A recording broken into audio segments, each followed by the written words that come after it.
Depuis les années 2000, les réflexions sur le rôle des AMP dans la gestion des pêches ont été particulièrement riches au niveau international et principalement en Afrique de l'Ouest. De nombreuses initiatives ont permis d'accompagner les réflexions et de mener des actions de terrain afin de remettre la question de la durabilité de la pêche au cœur des fonctions des AMP. Une task force qui regroupe des experts en pêche et des experts dans les aires marines protégées. Pourquoi? Parce que nous avons vu dans notre sous-région un besoin en matière d'une meilleure gestion durable des ressources halieutiques et nous avons vu un besoin dans nos AMP où il existe une dynamique de pêche, mais il manque de capacité pour traiter avec les multitudes de problèmes et la complexité de la gestion de cette ressource naturelle qui se trouve dans les AMP. Un des points plus faibles de la gestion de ces AMP et un des grands défis de ces AMP, c'est comment gérer la pêche dans ces AMP, comment organiser cet espace maritime pour qu'on puisse faire une pêche durable. Le souci de la gestion durable, c'est qu'on n'a pas d'outils de suivi réguliers.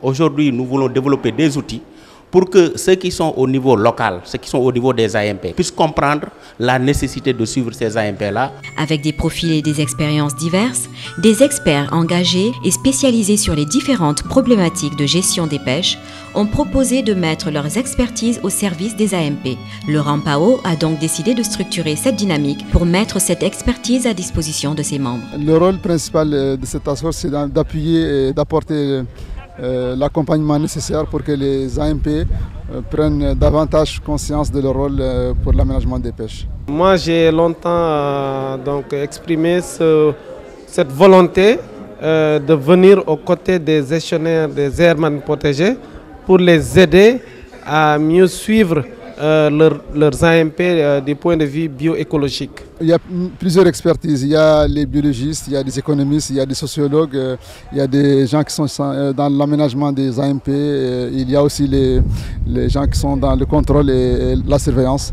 C'est assez diversifié pour pouvoir couvrir tous les champs et thématiques d'intérêt. En marge de la deuxième conférence internationale, Approche écosystème de la gestion des pêches et de l'environnement marin dans les eaux ouest africains, ICAWA 2014, dans le cadre d'une collaboration entre la CSRP et le RAMPAO, ces experts ont défini le cadre global d'intervention de cette task force AMP Pêche avec l'appui de l'Union internationale pour la conservation de la nature, UICN.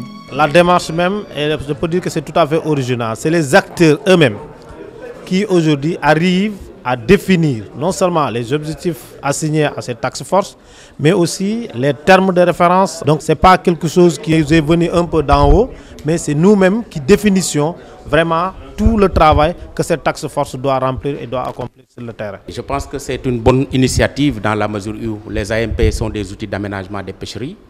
Et qui dit outils d'aménagement des pêcheries dit outils de suivi. Donc il faut développer des outils et mettre en place un mécanisme qui va permettre d'aider les gestionnaires des AMP, d'aider au suivi, d'aider à la gouvernance, d'aider à la prise de décision pour que les AMP puissent jouer pleinement leur rôle dans l'aménagement et la gestion durable des ressources halieutiques.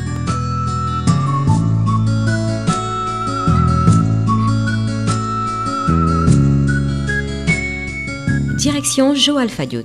Sur place, le RAMPAO a organisé une première intervention de la Task Force au profit des gestionnaires de l'AMP de Joal sur des problématiques définies au préalable par ces gestionnaires. La mise en place d'un système de suivi des ressources halieutiques adapté, la mise en place d'un cadre de dialogue entre les gestionnaires des pêches et les pêcheurs artisanaux de crevettes, ainsi que l'amélioration des connaissances relatives à l'augmentation observée de l'abondance d'un gastéropode dans l'AMP. Le fait quand même d'écouter les acteurs, les principaux gestionnaires, de savoir leurs principales préoccupations et de les accompagner en ce sens, je pense quand même que c'est une bonne direction qui, si ça aboutit, quand même pourra contribuer très favorablement quand même à la réussite de nos activités de conservation. Dans tous les cas, il faut faire le lien entre les savoirs empiriques, les méthodes de suivi participatif avec des méthodes scientifiques.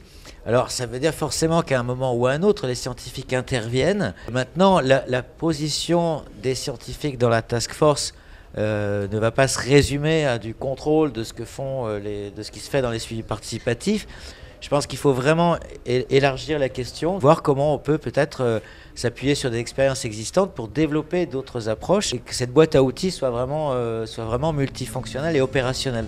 Une intervention fructueuse a permis de définir de manière participative avec les acteurs concernés un plan pour améliorer le suivi des ressources halieutiques en conformité avec les objectifs et attentes des pêcheurs, ainsi que de relancer le dialogue avec les pêcheurs de crevettes. Avant, il y avait une activité de pêche ici des crevettes, donc qui a été après interdite. Et donc là, maintenant, la question est-ce qu'il faut réouvrir cette activité ou non. Donc de mon côté, je veux voir un peu les aspects liés à la rentabilité de cette activité. Vous avez entendu dire que nous ne sommes pas venus ici pour faire des règlements de compte, pour faire des revendications ou quelque chose, mais pour renforcer nos capacités.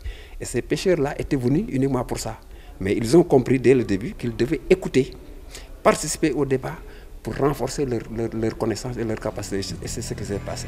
Les résultats obtenus suite à ce travail de terrain, avec l'engagement de la Task Force, démontrent l'utilité de la mise à disposition d'une expertise spécifique sur les pêches à l'attention des gestionnaires d'AMP. Le partage de connaissances, le renforcement de capacités au travers l'animation, la facilitation de dialogue intersectoriel et la mise à disposition d'une expertise spécifique adaptée aux besoins exprimés par les AMP confirment la pertinence de la Task Force AMP Pêche du Rampao comme outil de gestion et de valorisation des pêches en Afrique de l'Ouest. L'équipe Task Force, on le connaissait, mais l'équipe Task Force AMP Pêche, c'est du niveau pour l'AMP de Joal Fadiouth. Les 2 jours, ce qu'on peut retenir sur les réunions que nous faisons, c'est essayer d'améliorer le système de gestion et de comptabilisation des résultats que le comité de gestion de l'AMP de Joal Fadiouth faisait. L'avantage aussi de la Task Force, c'est que c'est un petit groupe assez mobile, assez flexible, donc qui peut s'adapter aux situations locales, tout en ayant une expérience diversifiée qui me semble répondre vraiment aux besoins des différentes AMP de la sous-région. Si l'on reconnaît que cette task force en est à sa première expérience, tous les acteurs conviennent de sa pertinence et de part et d'autre, l'on plaide pour sa pérennité. Je pense qu'il faudrait qu'on ait les moyens de rester un peu plus longtemps parfois. C'est très court, 2 à 3 jours sur une aire marine protégée qui présente une assez grande complexité, aussi bien en termes d'environnement que de problèmes sociaux et économiques. La Task Force ne doit pas s'en arrêter là. Moi, ce que j'aurais désiré, c'est qu'ils reviennent encore, nous accompagner pour renforcer nos capacités en connaissance. Parce que ce que j'ai découvert ici, j'aimerais bien le partager avec d'autres pêcheurs. Tous ensemble pour des solutions plus durables.